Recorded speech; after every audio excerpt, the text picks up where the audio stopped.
Guillermo Del Toro is one of the most consistent directors currently working. His meticulous and purposeful vision has built an extremely impressive list of films that have his signature imprint all over them. It's quite impossible to not instantly know a movie is his as soon as you press play, and it's a gargantuan task to take on this tale as old as time, though to be frank, that's often where Guillermo orbits around, the challenging and more complicated stories. And the fact that Del Toro has been pushing to make this film for so long meant that he was gonna treat it like his child, which is actually in theme. I'm very much a person that doesn't need the movie to be unquestionably faithful to the original source material. I have no qualms with a director taking artistic liberties and adding in their own flavor to the mix. So, despite the differences between the original concept and this iteration, I think all of it worked pretty well. In fact, some of those differences strengthened the narrative. For example, Christoph Waltz's character, although made up and ultimately not affecting the latter half of the film, he served as good reasoning to show the audience of Victor's lack of care for life. Like I said before, Del Toro's visual style is among the most distinguished aesthetics of any modern director. The production design is, to put simply, otherworldly. It's insane how gorgeously gothic and hauntingly arresting this world looks and feels. It's almost as rich in world building as something like last year's Nosferatu, which I adored, despite not being one of my favorite Eggers films overall. Also, you can wager all the riches in the world that Del Toro will always deliver beautiful, meticulous wardrobe and costuming for his actors. Anytime Elizabeth walks into a room, it's a show-stopping moment because of how gorgeous and straight up stunning the outfits were that she wore throughout the film. There's plenty of Freudian imagery throughout the film with these bubbles of color that are most often highlighted by those outfits. A standout example of this is realizing how often Elizabeth is in red or has accessories that are red to boost that feeling. Red's use was so clever and cruel in this film, introducing Elizabeth with this beautiful, bold, standout red and how that color followed her like an omen right until the very end. That is strong storytelling. Speaking of standouts and strong storytelling, Jacob Elordi. This guy's actually crazy. I'm really glad for him as he's been seeking these daunting, more challenging roles, and he was incredible as the monster. At a certain point in the story, we see the world through the creature's eyes, and Jacob, apart from being gigantic and immensely terrifying just because of his sheer physicality, he plays the role with so much understanding and sympathy for the monster. Despite looking like something straight out of Prometheus, and despite showing on various occasions how easy it would be to inflict severe damage, those poor wolves, he rarely loses control,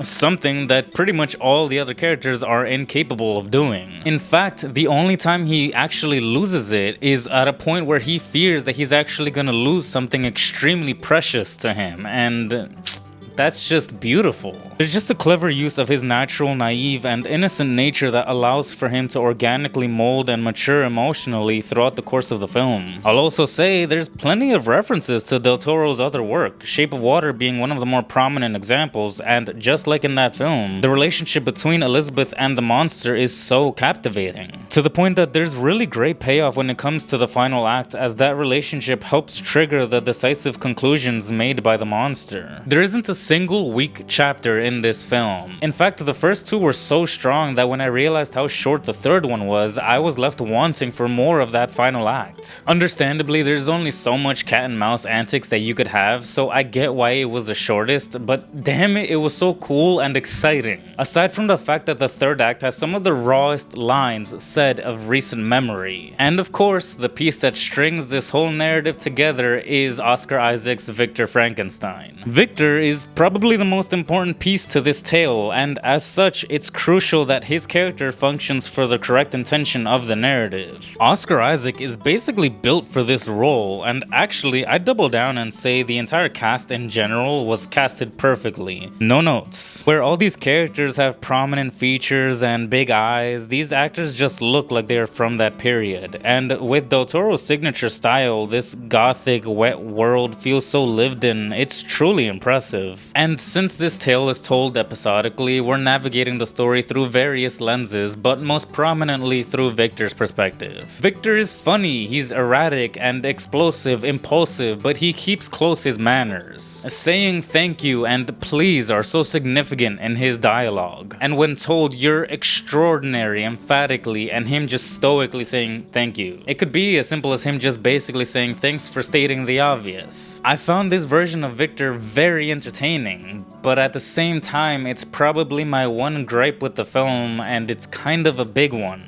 Personally, I find the most effective and relatable iteration of this story to be when Victor isn't a bad guy. Someone who means well and has every intention of being a good person, but his own humanity being his downfall, his pride, his unquenchable ambition. Human error being the real tragedy of that story, and having that character be so oblivious that they don't even realize the monster that they are, or even worse, being aware of it and choosing to ignore the path to redemption. Del Toro's Frankenstein to me felt like it had blips of that, since it dedicated time to show us how Tywin Lannister provided that bad nurture ingredient that at the very least makes Victor's warped ambition understandable. One of the most thematically dense and conflictive lines of dialogue is, of all the parts that make up that man, what part makes up the soul? And that's important because Victor's poisoned ambition allows for him to solve any problem presented to him, but not problems that are intangible. And I just feel like there wasn't enough good nature in him in this iteration to make the viewer see both Victor and the creature have a tragic ending. There's definitely catharsis in throwing tomatoes at the only villain in the story, and that's most likely Del Toro's favorite reading of this story. Victor is very clearly the only villain in this iteration. And again, that's fine too. Not every story has to play devil's advocate, but it's just kind of a missed opportunity, since Frankenstein is very much about the value of a soul, of life, and of humanity, and for obvious reasons, it's never just black and white. It's not a real hard message to crack by the end, since you see how much Victor is just a tyrant. He's manipulative, he's petty, he's just a really angry guy, which obviously leads to more violence and devastation created by him more so than by any other character in the film. It's funny because Del Toro loves showing in his very fantastical movies that the real monsters are the humans and not the pale man. So it just kind of bugs me, because for as extremely talented and capable as Del Toro is, I would have thought he might have tried a bit more of a bolder take on this story, where here it just kind of felt like he wanted to play it extremely safe, which is fine too. There's really nothing wrong with the film. It's really freaking good. This was more of a me thing than anything else, and even then, I think Oscar Isaac is delivering such a tremendous performance, and needless to say, the way the character is written is not his fault. This is overall just another strong entry in his filmography that will most likely be considered among his most entertaining entries. And I'm just glad we don't have two pretty monsters of the same name walking around at the same time. Personally, I'm not the biggest fan of Shape of Water. I really do enjoy his version of Pinocchio. Like, you really are made out of wood if you don't get misty-eyed by the end of that movie.